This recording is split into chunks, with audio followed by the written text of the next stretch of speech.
The boss of NHS England is leaving. She's actually leaving with a six-figure sum to persuade her to retire. She's been serving since 2021, and notably the first woman to hold the position, but her exit comes in the middle of mounting criticism of the pace and dynamism of NHS reforms, and MPs and influential committees have questioned her leadership, her failure to implement systematic changes, her failure to respond to challenges. And while she defended her record, the pressure on somebody to carry the can was unmistakable.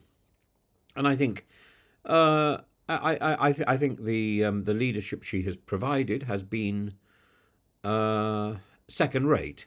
Her departure is timed with the government's plan to reshape the relationship between the between NHS England and the Department of Health and Social Care.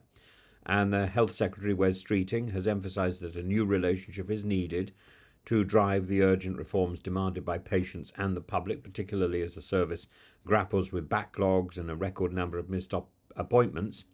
But maybe the lesson to be learnt here is that when one bureaucrat leaves a sinking ship, maybe it's time for quite a number of other bureaucrats who are clearly not doing their job to leave as well, and question whether or not they're even necessary.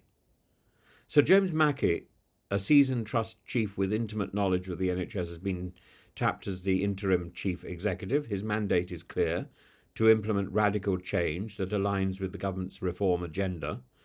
And while Pritchard's next career move remains undisclosed, her exit may well set a precedent. It's conceivable that other NHS officials, disillusioned by a system under mounting political and operational pressure, might follow suit in search of roles that promise greater autonomy or a more dynamic environment and leave the NHS.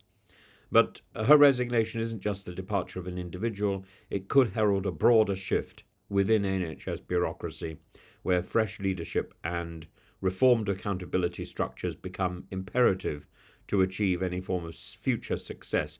But a shift is necessary, and if that shift means a change in personnel, that's great. But if it means more people being drafted into NHS England, costing the taxpayer even more money just simply for people to twiddle their thumbs and push a bit of paper around a desk, well, what's the point of that? We need to be investing money in doctors and nurses, retaining the doctors and nurses that we've trained, rather than seeing them run off because they take one look at the mess that is NHS England and scarper. And that I think is the fundamental failing that needs to be addressed. Why are the people who are at the front facing in the hospitals, in the GP surgeries, why are they so horrified by the NHS? Because of this impenetrable bureaucratic mountain of lava leaking lethargy.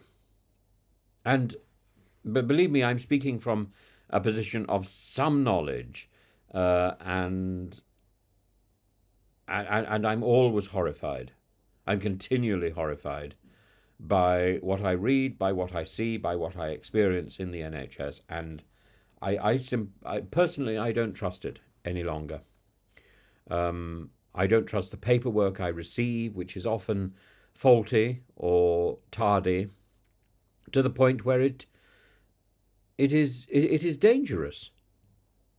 You know, it's one thing to have a leaden, top-heavy bureaucracy. It's another to have a leaden, top-heavy bureaucracy that is wrong. And I don't criticize in any way the doctors and nurses who work incredibly hard, and I know a lot of them as well. And I don't criticize the cleaners. What I criticize are the pencil pushers who don't do their job properly and who command the most enormous salaries. Why? Why? You know, and remember the lady from the post office scandal. And suddenly her name has disappeared from my mind. Paula, whatever her name was. She went straight off to be a CEO in an NHS trust. What does that tell you about NHS trusts? I think it tells you everything you need to know. The NHS trusts, the system of bureaucracy in the NHS is shot with cronyism and second-rate working practices. It doesn't function properly.